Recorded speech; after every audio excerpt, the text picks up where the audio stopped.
everyone, welcome to another video with Katie Shelf Life. Today we are doing our March reading wrap up. Finally, I feel like I've been kind of putting this one off just because wrap ups are always a bit difficult for me to keep short. So we're really going to try to keep this one short. I'm just going to let you know kind of a rough idea of what the book's about and then my feelings around it. Probably mostly my feelings around it, just because I have lots of feelings all the time. So I read 6 books this month. 2 were rereads. And my rereads were my favorite books this month. Not really surprised, as they were already 5-star reads to begin with, and they held on to their 5 stars. I didn't have any DNFs this month. All the books I read were really great. I found something really enjoyable about them all. Some I really loved. Others were kind of meh, but still enjoyable. Let's do the favorites first. I think we're gonna go into the 5 stars and then we'll work our way through because, like I said, there's not really a book I didn't enjoy. So first off, let's start with Annihilation by VanderMeer.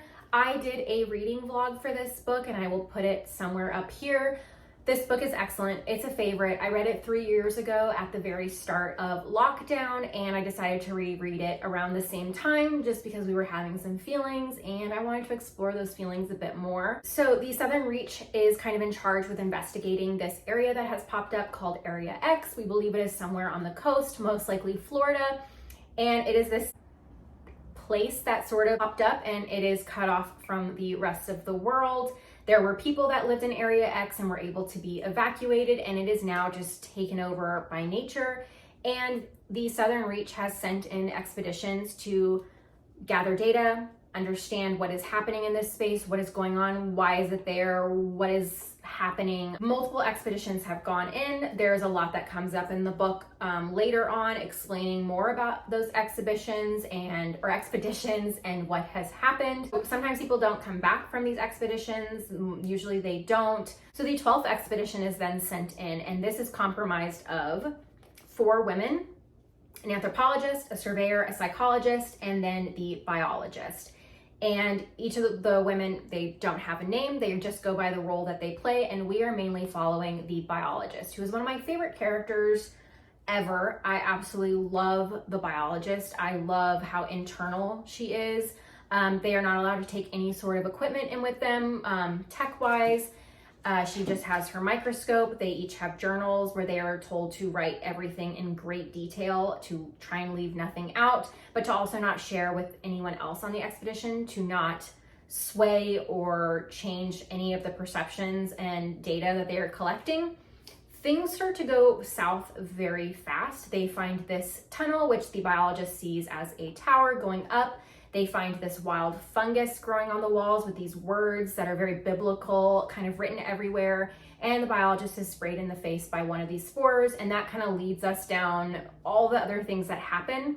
I really don't want to give a lot away. This book is excellent. I will just say that if you love a DWM, I think you should pick this book up. A lot of people see it as being sci-fi, and it is, but also a really beautiful, amazing character study. Told through journals of through the biologist's eyes. And it's also the most fantastic nature writing I've ever read. It is fantastical, it is otherworldly, it is unsettling. And if you love nature writing as like essays or anything like that, I say pick this up as fiction. It is some of the best nature writing I've ever read. I say if you love literary fiction, DWM, very much in someone's head, a woman moving about the world that is very unlike ours, I highly recommend this. I love this book. If you're enjoying this video, please give it a like, subscribe, share, and yeah, if you like this video, it helps out this little channel a lot, and I really love creating videos and making content and sharing the books that I love with everyone here. So moving on to my next 5-star read, it was my reread of Elena Ferrante's My Brilliant Friend. I love this book so much more on this reread. There are so many things that happen in this book that are so important to the rest of the series, and that really, the 4th book and this are completely in conversation with each other. But basically, I'll tell you what it's about. So we followed 2 girls, Lenu and Leela, growing up in Naples in the late 1950s, early 1960s. We follow them. This book covers their childhood and their youth. They are poor, they are girls, and life's hard. It's brutal. This book is brutal. They are both in school. They are both incredibly smart. They are constantly competing with each other, or at least Lenu is competing with Leela. I don't think Leela competes with anyone. And they are best friends. They are soulmates. I don't like the term frenemies for these girls because they are truly best friends.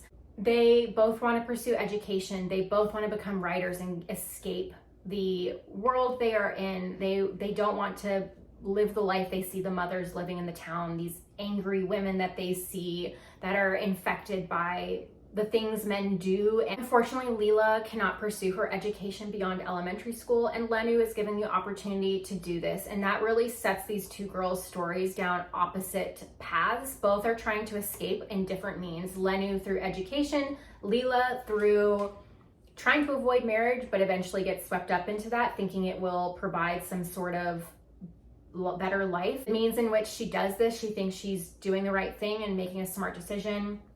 And of course, this book is miserable. It's going to be miserable. Miserable things are going to happen. And it's just so fascinating to see both of these girls just try so hard to do what they think is necessary to save themselves. And for each of them to look at the other, thinking the other's doing it right, and realizing that neither of them are doing it quite right, I guess.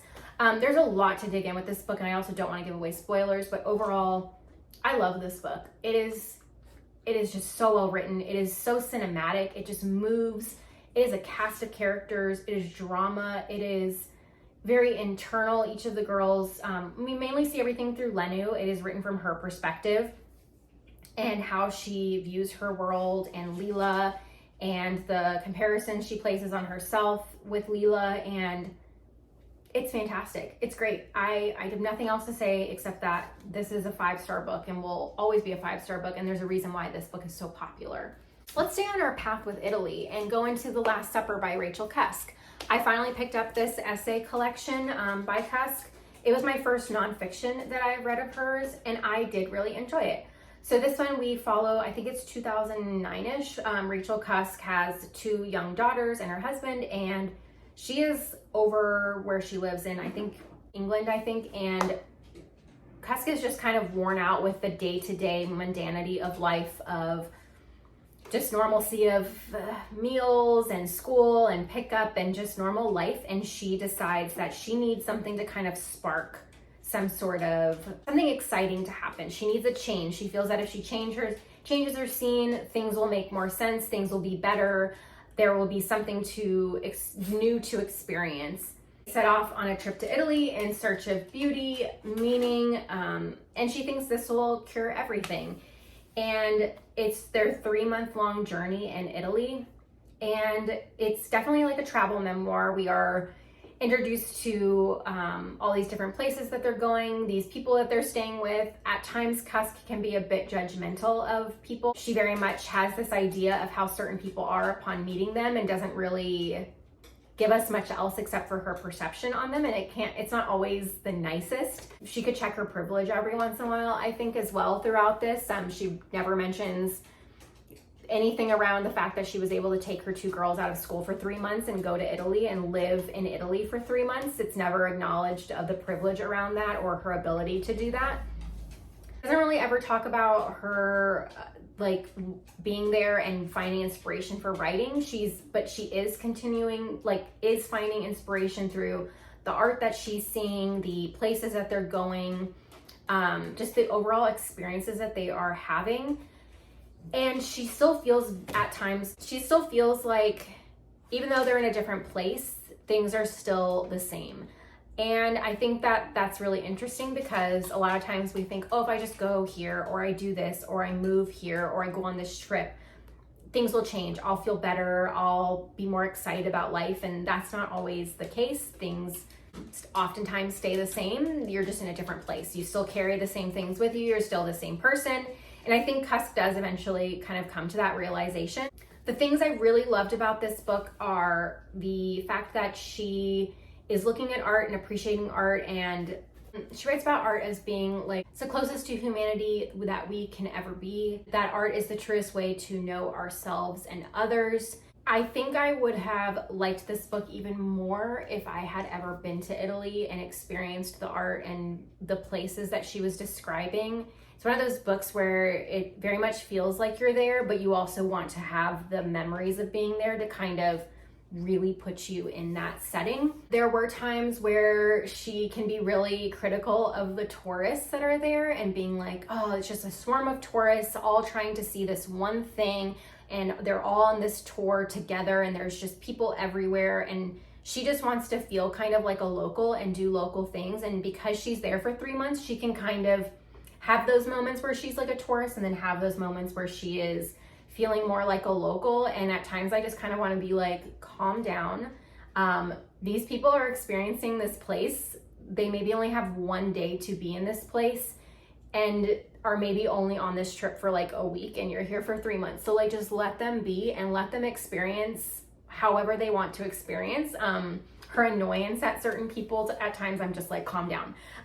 But overall, this was a great book. If you want a travel memoir, if you want to revisit Italy, if you've ever been, if you want to experience Italy for the first time, and you know, I think this is a great memoir. It was enjoyable, minus those few little annoyances, I guess, which are very much just personal. Next up, we have A Horse at Night on Writing by Amina Cain. Basically, Amina Cain just writing about writers and writing, and the writers that she loves, the works that they have created that she loves. This will add a ton of books to your TBR. She talks about authors like Elena Ferrante and Virginia Woolf. Basically, Amina Cain is writing like this love letter to writing and the styles of writing that she loves and the writers that she loves.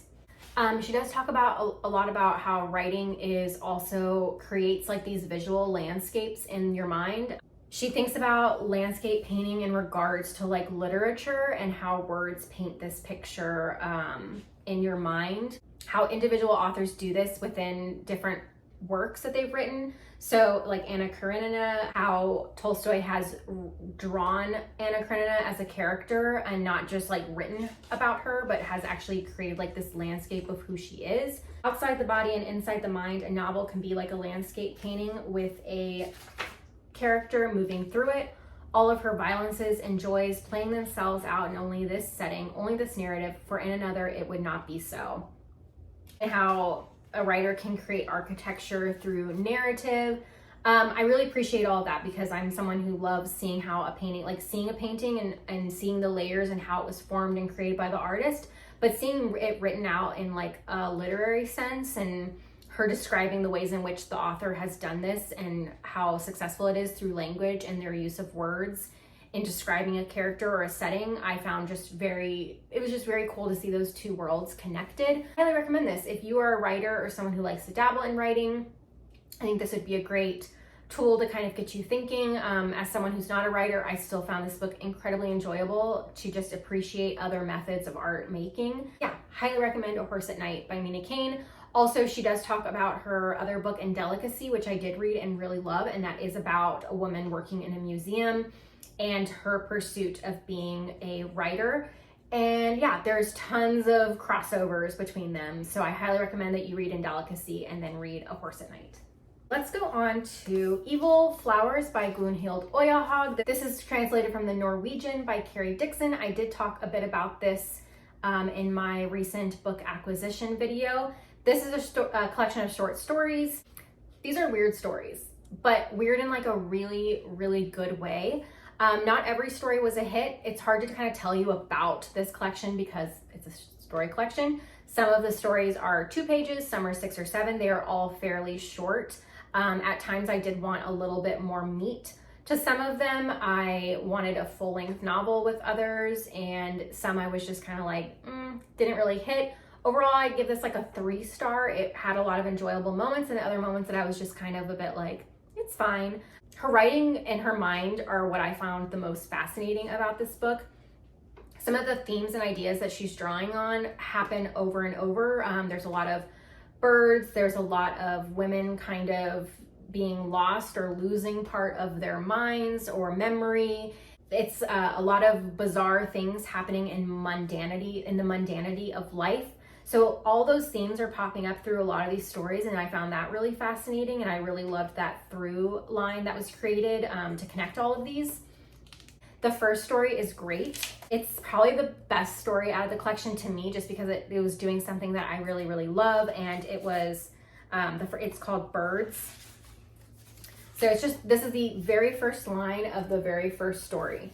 As I sat on the toilet menstruating, a fairly large part of my brain fell down into the toilet bowl.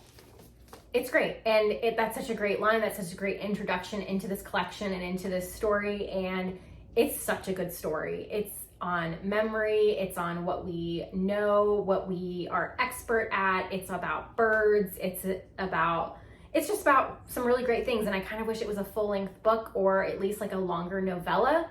Overall, these stories are great, surreal. If you want quick, snappy stories and you're okay with kind of being left with not all the answers, I recommend this.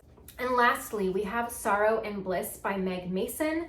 Have seen this book floating around. I wasn't sure if I ever wanted to pick it up just because it seemed really big and buzzy and popular, and I was like, I don't know if I want to read that. That's so silly. But I wasn't really sure if it was going to be a book that I'd find interesting, and I did see it pop up on quite a few people's YouTube channels that I love their recommendations. I usually trust what they say. Like, okay, maybe I should give this a shot. And then fast forward about a little while later, and I watched The Worst Person in the World. Absolutely love that movie, and I put out some feelers on Instagram being like, please recommend books like this movie, and this was recommended to me. And yes, it has that vibe. It also has a lot of similarities in character to Fleabag, the TV show. So we follow our main character, Martha. She is in her early 40s and has just left her husband, Patrick. She is someone who has struggled with mental health her whole life. It is described as like this bomb went off when she was 17, and she's never been able to kind of figure out what is going on or why she explodes her life and kind of hurts the people she loves the most and who love her the most. She finds it hard to be alive, and that continues throughout the whole story, and just that living is just this really difficult thing for her. She doesn't really have like ever have a really steady job. She kind of bounces from thing to thing, and then she marries Patrick, and there's some stability there, and they live in a gated area of Oxford, and she feels somewhat content in that life to start. And then we start getting more of her backstory. She leaves Patrick early on in the book. We are kind of introduced to the story of Martha, her childhood, which was quite troubling, a father who is a failed poet, a mom who is this kind of failed artist a little bit. Her and her sister Ingrid both grew up quite abandoned by their parents in a way. Their father's very loving, but their mother was quite dismissive of them. The home they lived in was kind of a hodgepodge. It was a little bit of a mess. And financially, they were kind of she was unsure how they were really surviving when neither of her parents really had jobs and sent them to really good schools. And Ingrid is really the person who kind of raises Martha and cares for her and loves her. And they have this amazing bond. And if you've ever watched Fleabag and seen the two sisters and the way their relationship is super deep, but also like really weird and very sisterly, and they can kind of be really awful and do these silly and have these moments where they can be really mad and then be just full of love for each other unconditionally. And there's just some laugh out loud like discussions between them and text messages between them. And yeah, just that whole vibe, those two characters together, I think was great. That was what made the book really enjoyable to me, was seeing the relationship between Martha and Ingrid was just excellent. Whenever Martha leaves her husband, she goes back to her childhood home to kind of rebuild, to figure out what she needs to do next. So while this book is presenting as a DWM, has left her husband, is navigating this traumatic childhood, the real story and the real undercurrent of this book is mental health. Martha's mental health has been in limbo, in a place of unsureness since she was 17. Events happen, and this is kind of presented to the family as something going on with their daughter. And it is her struggle through the whole book as being undiagnosed and trying to navigate all of her 20s, her 30s, and now her early 40s, and leaving her husband and being like, I need to understand what is happening. What I really liked that Meg Mason did is she did not name anything. So you do not know 100% as the reader what is going on with Martha, because that is not what is important. What is important is that even though you can live your whole life one way and make all these mistakes and kind of blow a lot of things up and react in ways that you don't understand but you can't control, there is still a way to move forward. Just because this is something you have and you've lived your whole life this way, and you only know how, like, it feels at times like Martha only knows how to be this way because she's been this way for so long.